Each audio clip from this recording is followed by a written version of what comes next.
staying in Toronto traveling with my little sister. It's summer and the weather is gorgeous. I'm going to say we were walking down Yonge Street when this encounter happened, but I'm not entirely sure about that, to tell you the truth. All this was 2 or 3 years ago now. There are details that I'll remember until the day I die, but the rest has already begun to fade. We stopped at a dispensary to buy some pre-rolls. Then the two of us parked ourselves on the sidewalk and went to smoke them. We were close to our hotel, and once we got there, we knew there'd be an elevator ride between us and our addiction. So we were planning to stand around a while and chain smoke for a bit. I've got my lighter in my hand, but I haven't ignited it yet. Wait, before I continue, I may have to describe this lighter to you, because it actually might matter, in some terrifying symbolic way. I just bought it in anticipation of these pre-rolls, maybe a half hour before meeting the man I believe to be the devil. The lighter had a Keith Haring print on it, often called the three-eyed monster. Here's an explanation I just cut and pasted from Google.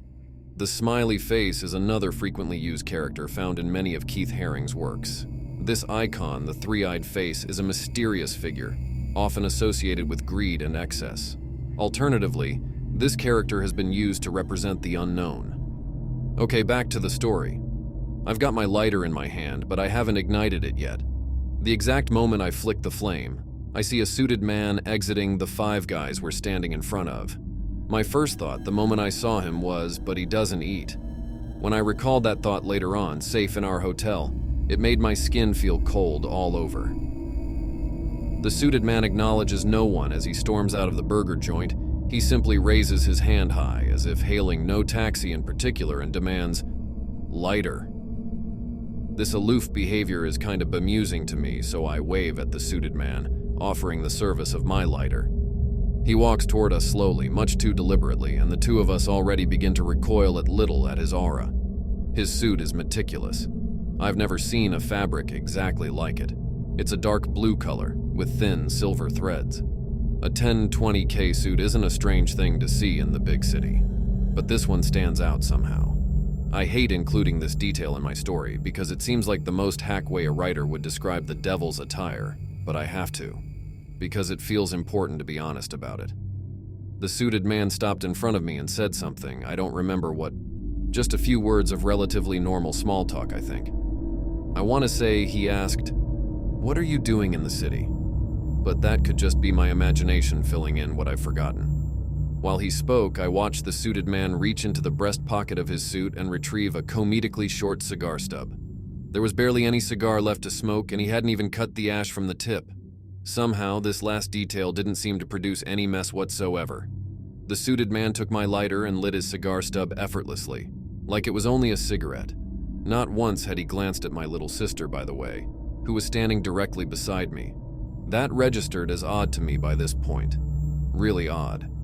After inhaling, he looked over the lighter for a long moment, then announced, "I like your lighter." His eyes don't seem pleased, though. I can tell he was about as impressed by Keith Haring's artwork as I am. "How much do you want for it?" the suited man asked. "It's just a lighter, mate," I told him, shrugging. Like I alluded to above, I don't like Keith Haring all that much, and I didn't mind the idea of parting with it. We had lighters in the hotel room anyway. We'd just forgotten to bring them with us. No big deal. "Take it," I offered. The suited man ignored me and reached into his pocket to retrieve his wallet. Now he's counting hundreds out loud, his fingers flicking through the bills in a spidery way that's unsettling to watch. 100, 200, 3, 4, what the hell is going on? I forget what I said. Something bewilderingly passive and non-confrontational, like, "It's okay." I just wanted the suited man to walk away with the lighter. I regretted ever inviting him to approach us. There was something about standing so close to him that felt like standing on the edge of a dizzying height. Once he counted past $1,000, my little sister blurted something out. I think it was, "You're crazy." I'm almost certain that's what she said. My little sister didn't sound amused or entertained by the situation. She sounded more shocked and weirded out. It was the voice you'd use with a creep at the bar. The suited man stared bloody daggers at her. It was terrifying. His eyes lit up with pure malice, and his lips peeled back for a moment in this awful, awful snarl. "We're talking," he growled at her. Just those 2 words, and they felt so loaded. "The men are talking," it said. Then, the suited man looked at me with reproach, like I was at fault for not having her under control, for letting the girl interrupt our important business.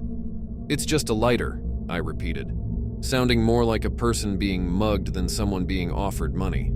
All I wanted was to get some distance between us. "You can have it, I don't need it."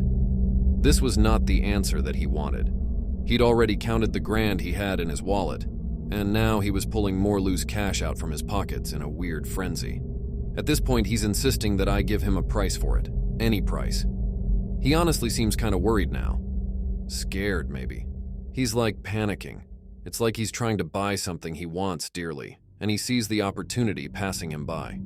I've had a lot of friends ask me why I didn't take the suited man's money. Some almost seemed pissed at me for not taking it. If they believed me at all, that is. The obvious answer is that I am decently lucky in life and I didn't need it. But that's not what I actually think happened, though. It's just hard to explain this to people and not have them focus on the money. It felt like the suited man was actually correct somehow, and that I had been wrong. It wasn't just a lighter. It suddenly felt inexplicably valuable. Not the lighter itself, which was already in his pocket, but the transaction taking place. I was mugged at knife point in Australian big city when I was a young man. I was scared then, very scared.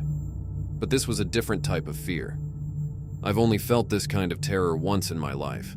There was no adrenaline, like the fight or flight in me had been muffled somehow.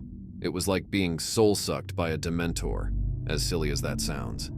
Every second spent even discussing this transaction was spiritually draining to the point of actual physical exhaustion. I told the suited man, no, one last time. Then my little sister and I promptly began walking in the other direction. Pretty soon, we were running. In broad daylight, running down the street like someone was chasing us. We made it to the hotel and then we rode the elevator in total silence, both still shaken by our encounter. Once we got into our room, we started smoking in the bathroom like degenerates, and suddenly this profound wave of relief came over us. We were giddy, like you get when you have a near-death experience. Finally, one of us asked if that was the devil, and the other answered instantly because we'd both been thinking it. It's a story that feels both silly and underwhelming to tell, but it still makes me uneasy thinking about it. I think the devil was trying to buy her soul from me.